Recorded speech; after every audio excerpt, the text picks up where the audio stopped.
The glowing skin promised by Korean beauty products has millions of people worldwide hooked. But beneath the dewy surface lies a troubling reality that the beauty industry doesn't want you to see. Are these wonder ingredients, or are you risking your health for that perfect complexion? Today, we uncover the shocking truth behind the 10-step routines taking over the world. But first, does Korean skincare even work? The famous Korean skincare routine isn't just a few products. It's an extensive process that demands both time and money. Let's break down what you're being told to put on your skin every single day. Your routine begins with an oil-based cleanser to dissolve makeup, followed immediately by a second water-based cleanser. Next comes exfoliation, stripping away dead skin cells before applying toner. The fifth step introduces Essence, a product many Westerners had never heard of before this trend. Then prescription topicals, followed by specialized treatments targeting specific concerns. Eye cream comes next, then moisturizer, and finally, masks to supposedly seal everything in. And if it's in the day, you have the additional final step of sunscreen. This sounds thorough, but troubling questions emerge when we look closer.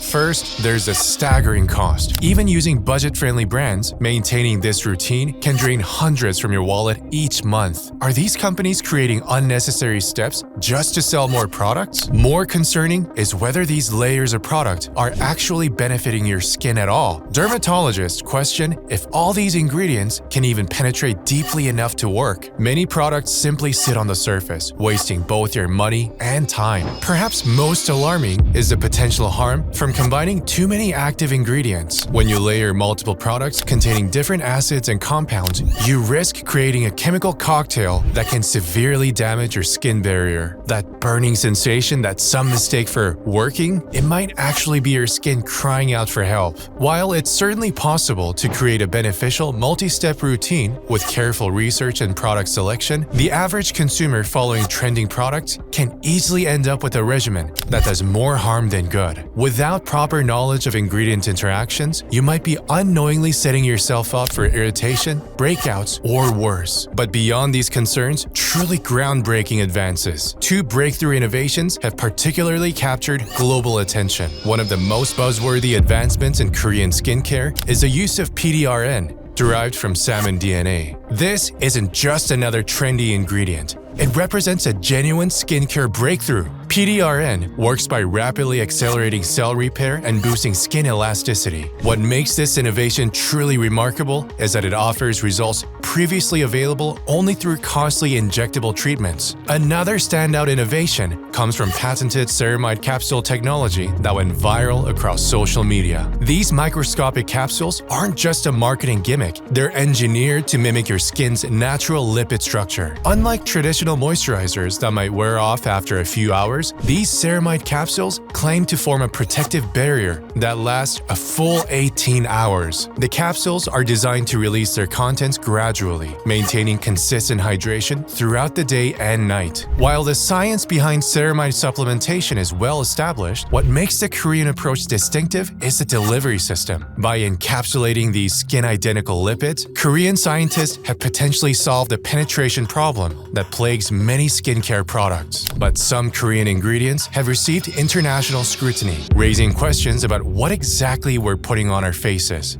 Got salmon sperm facial with salmon sperm injected into my face. Hydroquinone, a powerful skin lightening agent commonly used in Asian beauty products, is banned in the European Union and heavily restricted in the United States due to concerns about its long-term safety. These brightening formulas are cornerstone products in Korean skincare, but regulations force brands to make significant changes when selling internationally. This creates a concerning reality. The products gaining viral fame online may not be the same formulation available in your local stores. When brands reformulate for Western markets, swapping hydroquinone for milder ingredients like niacinamide or replacing snail mucin with vegan alternatives, are consumers still getting the promised results? Perhaps the most troubling is the rising trend of stem cell skincare in the Korean beauty scene. These products make extraordinary claims about skin regeneration and repair, but dermatologists remain deeply skeptical. There is no evidence that stem cells in skincare could be helpful viable at present, states one dermatologist. The problem isn't just lack of evidence, it's basic biology. Most stem cell products use plant-derived stem cells, which cannot communicate with human skin cells. Even if human stem cells were used, they couldn't survive in cosmetic formulations. The likelihood of these delicate cells surviving in your moisturizer is practically zero. Even if they did survive, stem cells are too large to penetrate the skin barrier. The promises made on these expensive bottles, often costing over $100, simply don't align with scientific reality. The shadowy side of Korean skincare extends beyond questionable ingredients to a more immediate threat: counterfeit products flooding the market. As Korean beauty has captured global attention, an alarming parallel industry of fake products has emerged, putting consumers' skin and potentially their health at risk. As K-beauty becomes more popular, an unfortunate side effect has been the rise in unscrupulous sellers selling counterfeit versions of our skincare favorites, warns industry experts. These aren't just ineffective dupes, they're potentially dangerous imitations that can cause serious skin reactions. The problem has grown exponentially as social media drives consumer demand. When a particular Korean product goes viral on TikTok or Instagram, legitimate suppliers often struggle to meet sudden surges in demand. This creates a perfect opportunity for counterfeiters to step in with fake alternatives, capitalizing on consumers' FOMO. What makes these knockoffs particularly dangerous is their complete lack of quality control. While authentic Korean products, even with those controversial ingredients, undergo rigorous testing and manufacturing standards, counterfeits are often produced in unregulated facilities with no oversight whatsoever. They may contain harmful substances, including heavy metals, bacteria from unsanitary production, or even banned ingredients in concentrations that can cause severe reactions. Most insidious are the completely fabricated Korean brands that have no actual connection to Korea. These products simply appropriate Korean-sounding names or include words like Seoul in their branding to capitalize on the K-beauty trend while having no authentic connection to Korean skincare traditions or innovation.